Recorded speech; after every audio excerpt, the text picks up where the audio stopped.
Atos capítulo 11, versículo 26.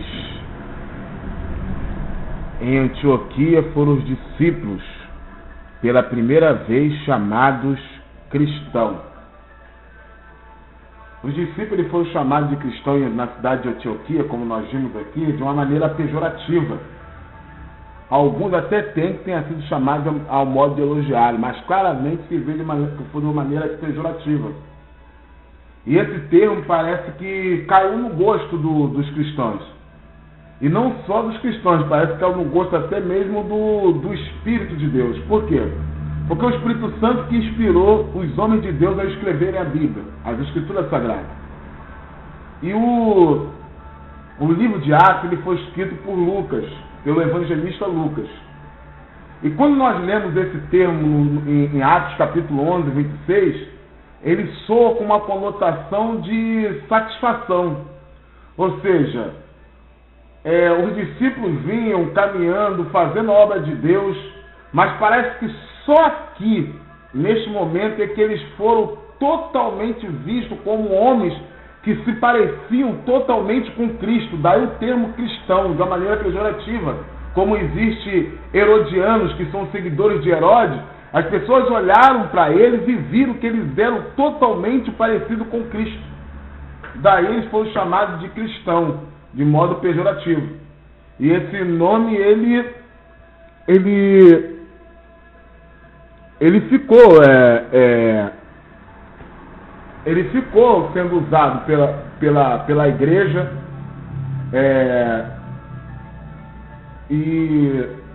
e após, principalmente após pelos pais da igreja, ficou sendo usado esse nome. Parece que na Bíblia só existe 3 referências ao termo cristão. 2 vezes no livro de Atos e uma em 1 Pedro. E cristão significa ser parecido com Cristo. Cristão significa andar como Cristo andou. Cristão significa andar onde Jesus andou, fazer o que Jesus fez. Cristão significa literalmente ser parecido com Cristo. É por isso que a palavra de Deus diz que aquele que está em Cristo deve andar como Cristo andou. E como Jesus Cristo andou? Jesus Cristo andou em santidade, justiça, poder e amor, mas principalmente amor. A palavra de Deus também nos diz que aquele, assim como nós aprendemos em Cristo como convém andar, assim também devemos, como convém andar, assim também nós devemos andar nele. Ou seja, nós temos que literalmente negar a si mesmo, carregar cada dia a nossa cruz e seguir a Cristo. Jesus Cristo ele disse: aquele que quiser vir após mim, negue-se a si mesmo, tome cada dia a sua cruz e siga-me. Porque aquele que quiser salvar a sua vida, perdê-la-á. E aquele que perder a sua vida por amor do Evangelho, este salvará a sua vida. Porque o que adianta um homem ganhar o mundo inteiro e perder a sua alma? De nada adianta. Então nós temos que negar a nós mesmos, negar a nossa vontade, negar aquilo que nós acreditávamos para poder estarmos debaixo da sujeição de Jesus Cristo. Nós, literalmente, devemos apresentar o nosso corpo em sacrifício santo e agradável a Deus, que é o nosso culto racional. E não nos conformarmos com esse mundo, mas transformá-lo pela renovação do nosso entendimento. Ou seja, aquele que está em Cristo, nova criatura é. As coisas velhas se passaram, eis que tudo se fez novo. Ou seja, novo pensar, novo agir, novo proceder, novos projetos, nova perspectiva de vida, novas ações. Nós devemos ser como Jesus foi. Devemos ser misericordiosos como Jesus foi misericordioso. Devemos ser amorosos como Jesus foi amoroso. Nós literalmente devemos ser. E essa palavra, ela literalmente, ela chama a responsabilidade, tanto eu que estou falando isso agora, como qualquer pessoa que vai estar me ouvindo.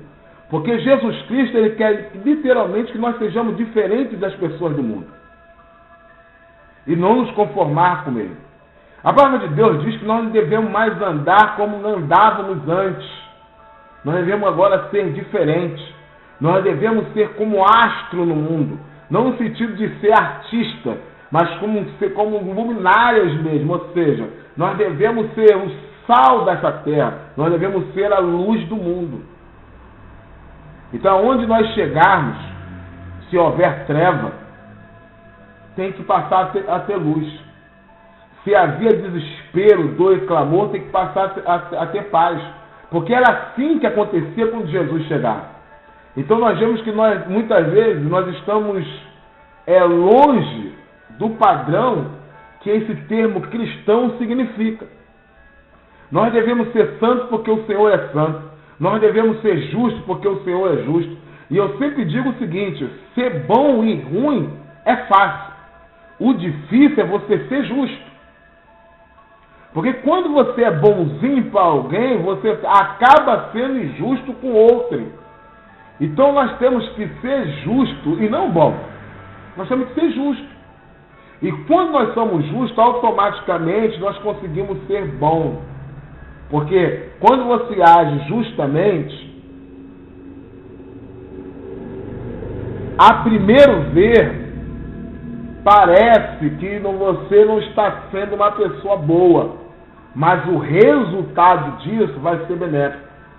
Olha, quando Jesus Cristo ele foi indagado pelos principais da sinagoga, ele disse claramente para eles: a ninguém julgai segundo a aparência, mas sim segundo a reta justiça.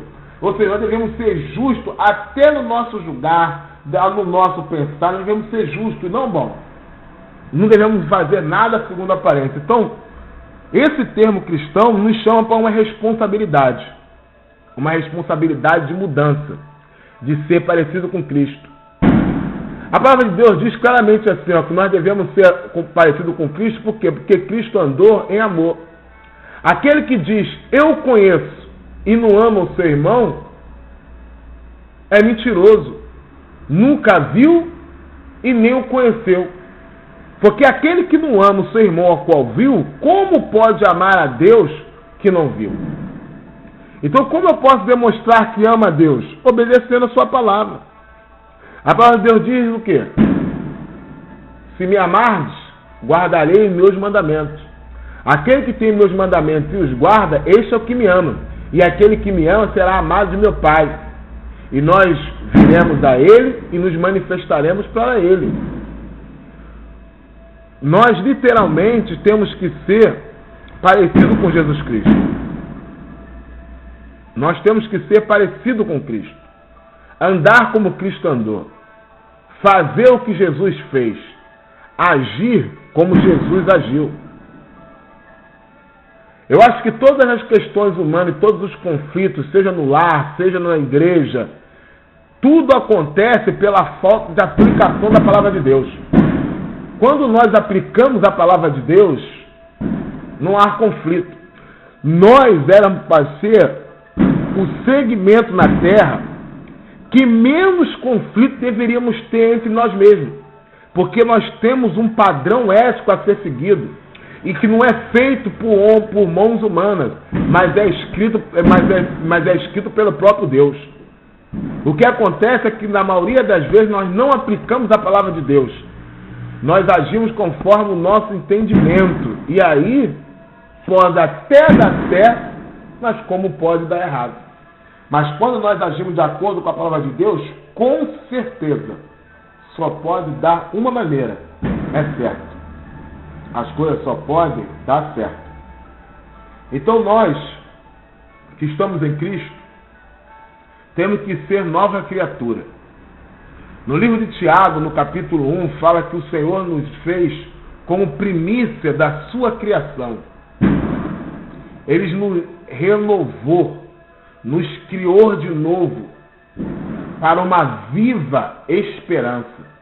Nós agora somos nova criatura, porque nós nascemos de novo da água e do Espírito. E todo aquele que é nascido do Espírito faz a vontade do Espírito. Nós que estamos em novidade de vida, temos que viver em novidade de vida.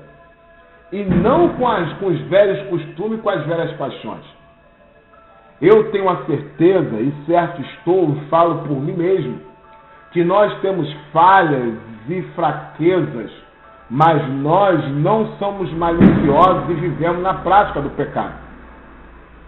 Nós vivemos literalmente em novidade de vida. Porque o Espírito que nós habita, ele nos regenerou e vai nos transformando a cada dia. A santidade do crente, ela está pautada em 3 esferas.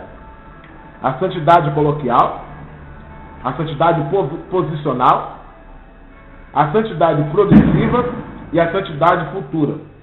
A santidade posicional é o nosso estado de santo. Todos nós somos santos. Nós somos uma nação santa. Nós somos um povo santo. Em Cristo Jesus nós somos santos. Por isso nós já estamos assentados nas regiões celestiais.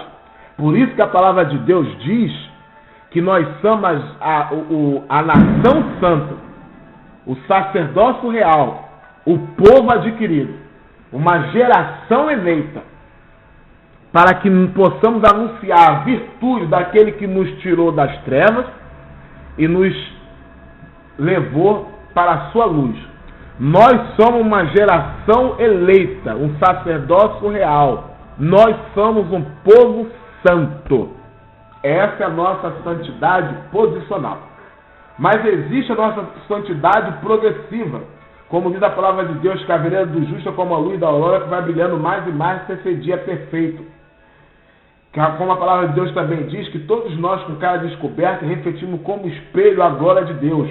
Somos transformados de glória em glória. Então essa é a nossa santidade progressiva. Por quê? Porque nós que estamos debaixo da graça, não podemos fazer do uso da graça, porque Deus, não podemos fazer abuso da graça. Por quê? Porque Deus não é ministro de pecado. Deus não é ministro do pecado. Então nós não podemos fazer abuso da graça. Então nós que estamos na graça, porque nós sabemos que aonde abundou o pecado, superabundou a graça, e daí por causa disso vamos pecar para que a graça seja mais abundante? De maneira nenhuma. Porque nós fomos resgatados por Deus para dar novidade de vida. Então nós não podemos mais andar como andávamos antes. Para que nós não possamos mais andar como andávamos antes, nós temos que ser firmes e constantes, sempre abundantes no Senhor. Sabendo que a nossa obra não é vã no Senhor. Então esta é a vontade de Deus, a nossa santificação. Por quê? Porque sem santificação ninguém verá a Deus. Então a santidade, ela na nossa vida, ela tem que ser progressiva. Cada dia um pouquinho. Cada dia um pouquinho. E isso só vai acontecer se for gerado por nós.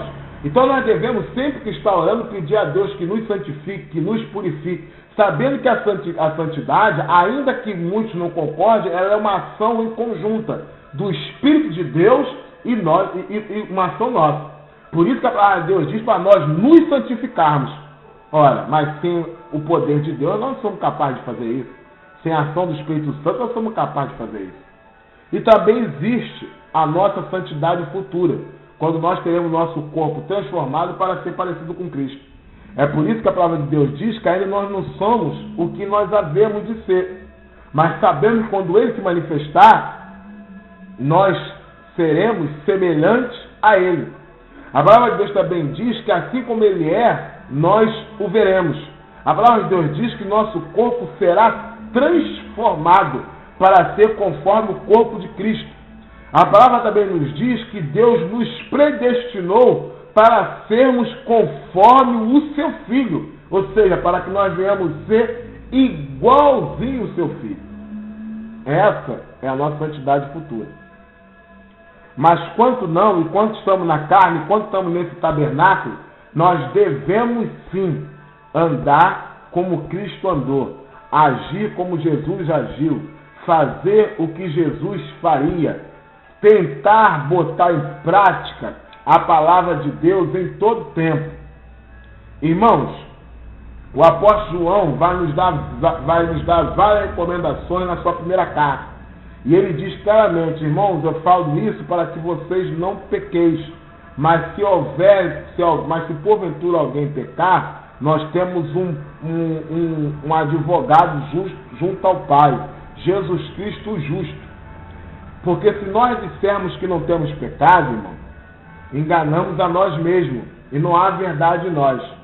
Se nós falarmos que não pecamos, fazemos a nós mesmos, fazemos de nós mesmos verdadeiro e a Deus de mentiroso.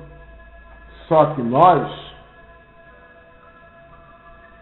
não podemos, em hipótese alguma, viver como vivíamos antes. Nós temos que desejar andar como Jesus andou. Uma outra característica de Jesus na terra era que Jesus fazia a obra de Deus. Quando seus discípulos vieram para lhe oferecer comida, quando eles tinham acabado de dialogar com a mulher de Samaria, com a mulher samaritana, e ela tinha ido voltado para dentro da cidade para falar acerca do profeta que ela tinha encontrado, que era Jesus, que ele já tinha dito para ela que era o Cristo, mas ela sabiamente disse que encontrou um homem que disse tudo que a respeito da vida dela, não seria ele porventura o Cristo, e os outros homens foram lá para poder conhecê-lo, e aí acreditaram nele, não pelo que a mulher tinha dito, mas porque eles mesmos tinham ouvido acerca de Jesus.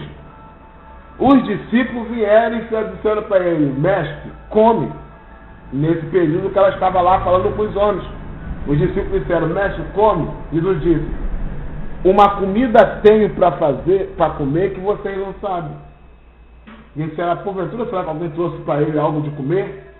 Aí ele diz: não, a minha comida é fazer a vontade daquele que me enviou e realizar a sua obra. Jesus disse: para isso mesmo eu desci ao mundo, não para fazer a minha vontade, mas para fazer a vontade daquele que me enviou. Ele veio para fazer a obra de Deus. E é interessante que os discípulos na época entenderam isso. Você vai ver claramente eles todo o tempo fazendo a obra de Deus. Quem é nascido de novo, ele pensa todo o tempo em fazer a obra de Deus. Não é em querer ser grande, não é em querer ser famoso. Ele pensa em fazer a obra de Deus. Porque a palavra de Deus diz que aquele que é nascido do Espírito, aquele que é nascido de novo, ele é como um vento. Não sabe de onde vem e nem para onde vai. Assim é todo aquele que é nascido do Espírito.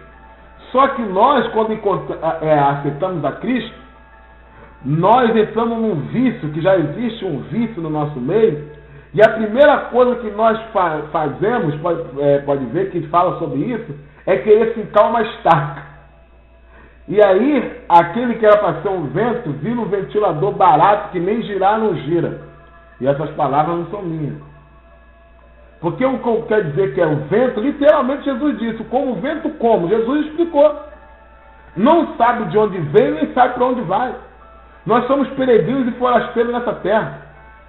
Nós não somos daqui. Nós somos embaixadores aqui. E o embaixador não tem morada no local. O embaixador, ele representa a nação ao qual ele foi enviado. Então ele tem que ter as características da nação que ele foi enviado, não da nação aonde ele está sendo enviado, mas da nação pelo qual ele foi enviado, do líder pelo qual ele foi enviado. Assim é o diplomata, assim é o embaixador. Mas nós não. Nós estamos fazendo uso desse mundo como se fizéssemos parte dele. Estamos fincando estacas. E a palavra de Deus fala que nós somos peregrinos e forasteiros nessa terra. A palavra de Deus, Jesus Cristo, diz claramente: não vos admirai porque o mundo vos rejeita. porque nós não somos desse mundo. E o mundo nos rejeita porque nós não somos do mundo. Porque se nós fôssemos dele, eles não nos rejeitariam. Mas o que nós estamos querendo ser é aceito pelos homens. É compreendido por todos. Nós queremos ser popular, tanto na igreja como fora dela. Não foi assim que Jesus andou. Isso não é ser um cristão. Ser cristão é literalmente andar como Jesus andou. Ser cristão é ter uma vida de santidade. Ser cristão é ter uma vida de oração. Ser cristão é ter uma vida de fé. Ser cristão é ter uma vida de fidelidade. Ser cristão é ter uma vida pautada na palavra. Isso é ser cristão. Ser cristão é ter esperança das bênçãos futuras. Ser cristão é almejar estar com Cristo. Ser cristão é amar a Deus. Ser cristão é fazer a obra de Deus. Isso é ser cristão. Ser cristão é isso.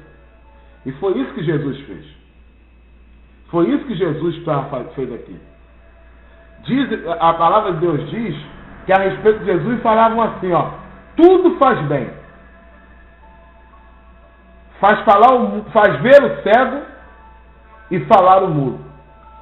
A palavra também diz no livro de Atos o seguinte, que Jesus andou pelo mundo fazendo bem a todos e libertando todos os oprimidos do diabo, porque Deus era com ele. Isso é uma característica de Jesus. Se você for a olhar Jesus, ele estava literalmente servindo e não querendo que servissem a ele.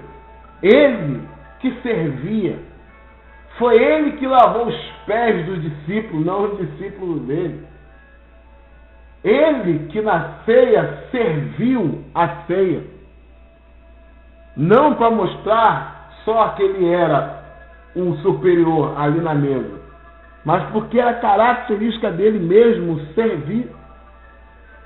E ele mesmo disse, os príncipes e os reis da terra, os homens aqui na terra, eu estou falando uma linguagem, todos os textos da Bíblia, estou citando sem citar o texto, o capítulo versículo, estou falando uma linguagem que nós possamos entender de uma maneira bem fácil. Jesus Cristo, ele disse, todos os homens da terra buscam quem serve a eles. Mas no reino de Deus não é assim. Quem quiser ser maior do que todos, seja diácono, serviçal de todos eles. Quem quiser ser o maior, seja servo de todos. Porque o Filho do Homem, disse Jesus, não veio à terra para ser servido, mas para servir. Então, uma pessoa que ela acha que deve ser honrada quando sai do seu carro, quando vai pregar, vindo alguém para carregar a mala dele, quando deve ser aplaudida ou deve ser servida, porque dizem isso, que quem faz isso está honrando e Deus vai honrar também, e não sei o que. Não, tudo bem, Deus honra mesmo, mas não é isso. Ser o maior de todos é ser o derradeiro, é ser servido. O que tem acontecido é que, da mesma maneira, também não sou palavra minhas, tinha um jovem de classe média almeja ser empresário, um cristão de classe média almeja ser um pastor. Por quê? Porque para viver da obra, ser servido, ter pessoas à sua volta querendo fazer toda a vontade dele. Gente, quem vivia assim, sinceramente, eram os escribas e fariseus. Jesus nunca viveu assim. Jesus servia. Isso é uma característica, isso é ser cristão. Você quer ser cristão? Sirva. Não queira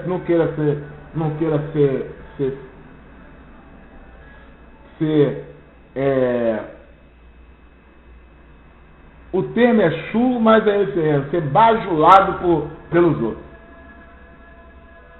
Vai servir, vai fazer. Fazer fácil. Se é para líderes, faça. Faça mais. Faça mais coisas que lhe rebaixe, que lhe diminua. Faça mais isso.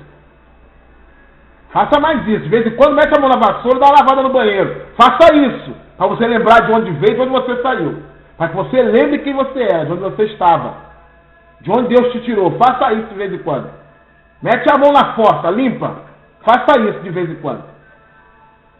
Para que você não esqueça que você é servo. Mais servo do que todos os servos. Simplesmente um vaso de barro, o qual o Senhor depositou coisas preciosíssimas e maravilhosíssimas. Faça isso de vez em quando. Deveria fazer de vez em quando. Amarrar a toalha na cintura e lavar os pés das pessoas. Deveria fazer. Mas não quero não, quero ser servido. Quero atrair pessoas após si. Isso é uma realidade. Jesus Cristo não fez assim. Jesus Cristo era diferente. Uma outra característica de Jesus, e aí nós queremos ser cristão, que significa ser parecido com Cristo, era a manifestação do poder de Deus.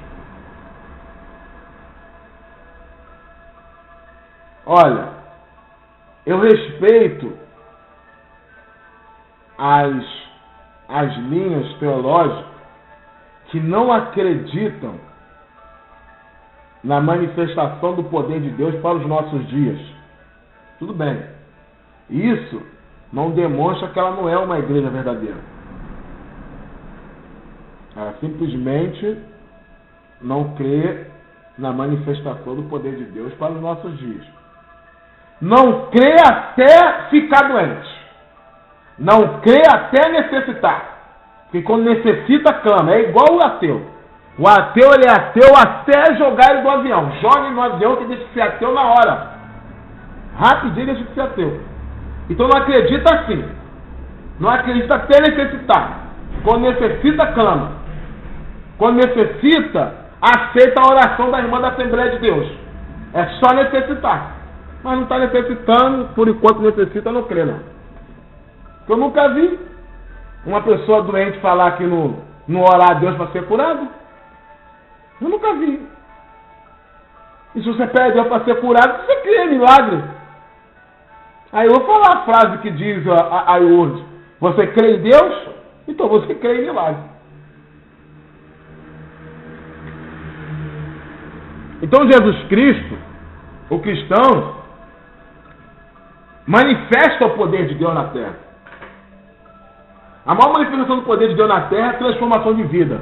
Aquilo que Jesus Cristo não precisou, porque ele era perfeito, perfeitamente homem e perfeitamente Deus.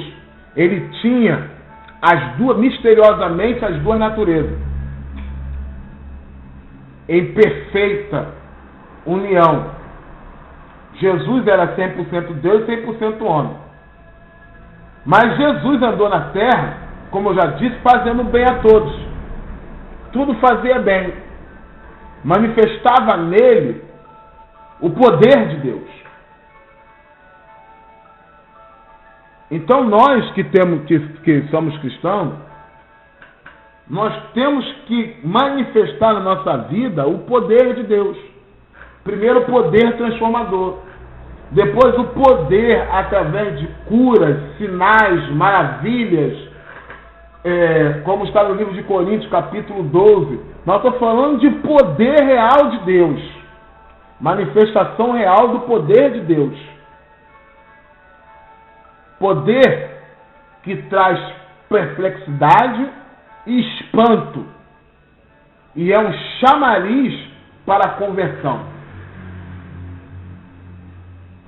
Por isso que a palavra de Deus, ela diz que o Senhor confirmava a palavra dele que era pregada com os sinais que se seguiam. E muitos sinais se faziam pelas mãos dos apóstolos.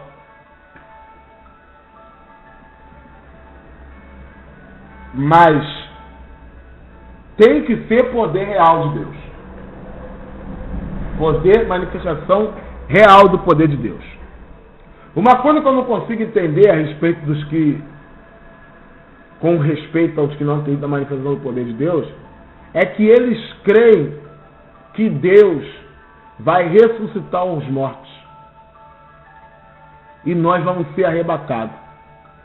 Ora, se Deus é capaz de ressuscitar esse corpo, literalmente, e após ressuscitar esse corpo, aqueles que morreram, os que ficarem vivos, serão transformados e arrebatados para encontrar com Cristo nos ares. Tudo isso num piscar de olho. Eu não vou acreditar que Deus é capaz de fazer coisas menores do que essa ainda nesses dias? Porque a promessa de Deus, como está escrito, era para nós, para os nossos pais, para nós e para os nossos filhos. Ela não é só para um tempo. Então nós temos que crer no poder de Deus. Jesus disse, esses sinais seguirão os que creem. Seguirão os que creem. Então nós cremos no poder de Deus. Porque isso é ser cristão. Ser cristão é ter conhecimento da palavra de Deus. Jesus, ele disse, não errais porventura por não conhecer as Escrituras nem o poder de Deus? Tem que ter conhecimento do poder de Deus e tem que ter conhecimento das Escrituras. Não errais porventura de não teres conhecimento das Escrituras e nem do poder de Deus? No livro, já em outro texto, fala que nós devemos crescer na graça e no conhecimento. Todo mundo que quer só poder é menino. Fica menino na fé. Mas todo mundo que quer só conhecimento, ele vira legalista. Critica tudo e a todos. Ele não dialoga. Acabou.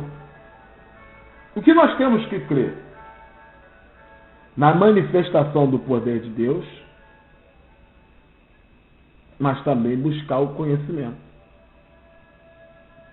Por quê? Porque aí você vai conseguir discernir o que é realmente o poder de Deus e o que não é.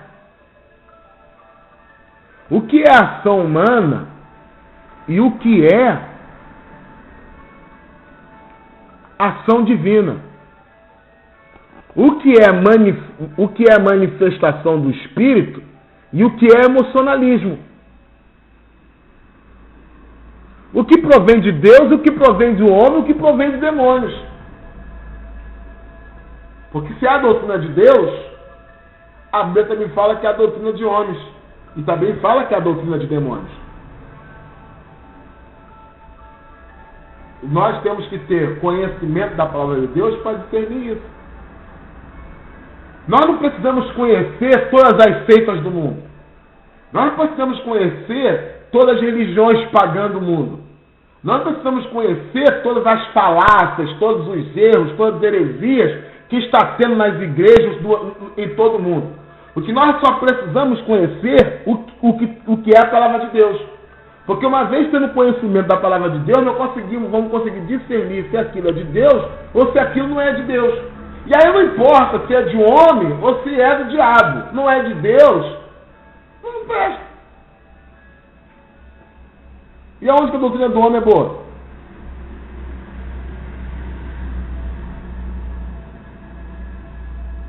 O que é bom é de Deus.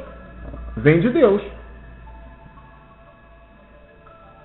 O que é de bom em graça, o que é de bom em dádiva, o que é de bom em dom perfeito, vem de Deus, que é o Pai das luzes, em quem não há dúvida nem sombra de variação. Toda boa dádiva, todo dom perfeito vem descendo do alto do Pai das luzes, de quem não há dúvida nem sombra de variação. Vem dele. Se alguma coisa boa existe no mundo, vem de Deus. Daí a necessidade de ter conhecimento das coisas de Deus, para que nós possamos evitar muitas coisas. Jesus Cristo, ele andou em amor. Jesus Cristo, ele andou em amor. E uma coisa interessante de Jesus Cristo andar em amor foi o modo que ele tratava as pessoas abaixo dele, as pessoas que eram consideradas párias na sociedade da época, as pessoas que talvez não eram nem consideradas uma pária na sociedade, mas elas não tinham um local de honra na sociedade, que era o caso das mulheres, que Jesus colocou elas no seu ministério, sustentando o seu ministério, como quando Jesus apareceu, quando Jesus ressuscitou, apareceu primeiro para uma mulher, o modo que Jesus tratava as mulheres, o modo que Jesus tratou as crianças e o local de honra que as colocou, sabe? Isso mostra que Jesus tinha um amor igual por todas as pessoas. A palavra de Deus diz que quando Jesus foi ressuscitar Lázaro, está escrito lá, fala: Senhor, Lázaro, a quem tu amas, está doente. Mas a palavra fala no versículo seguinte: porém Jesus amava a Marta, Maria e a Lázaro. Igual, irmão. Amava de maneira igual. Tratava igual. Tratava bem a todos. Jesus amou a todos os seus discípulos. Todos eles. Sem exceção. Jesus amou todos eles, sem exceção. Jesus, ele andava em amor. Eu acho que essa são aquilo que nós podemos dizer que identificam o cristão, com certeza. Ser cristão é ser isso. Ser cristão é dar novidade de vida. Ser cristão é principalmente ganhar almas para Cristo e cuidar delas. Nós usamos o termo discipular. Ser cristão é isso. Tudo que Jesus fez, todos os milagres que Jesus fez, ele fez com um objetivo: ganhar almas. Ele mesmo disse: vinde após mim, e eu vos farei pescadores de homens. O objetivo de Jesus era esse. Tudo que Jesus fez foi nesse sentido. Ele tinha esse foco. Não foi querer se autopromover. Jesus só pensava no Pai e nas almas. Esse era o objetivo de Jesus, que deve ser o nosso. Eu, irmãos, tenho um chamado da parte de Deus para estar levando a palavra para as pessoas, para ensinar. Eu sei que dentro disso que eu falei, possa ter vários erros, tem. Mas uma coisa eu posso confessar para vocês: eu não sou malicioso, não vendo o Evangelho de Cristo, não negocio a verdade de Deus. E oxalá que isso nunca aconteça na minha vida. Quisera Deus que isso nunca aconteça na minha vida. Queira Deus que isso nunca aconteça na minha vida. Porque o que são chamados por Deus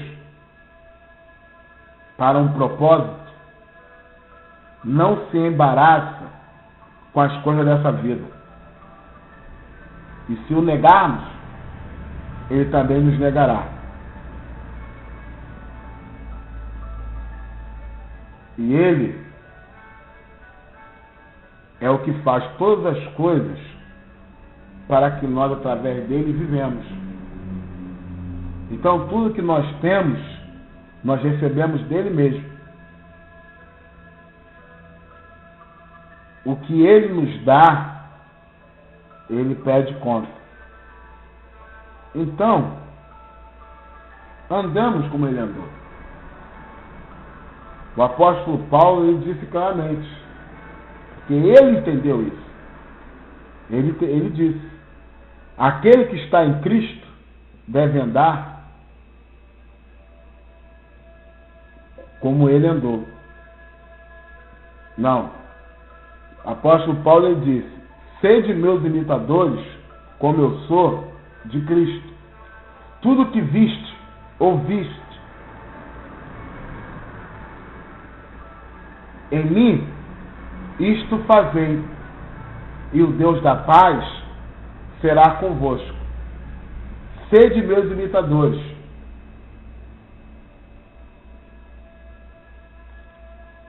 Ele entendeu isso.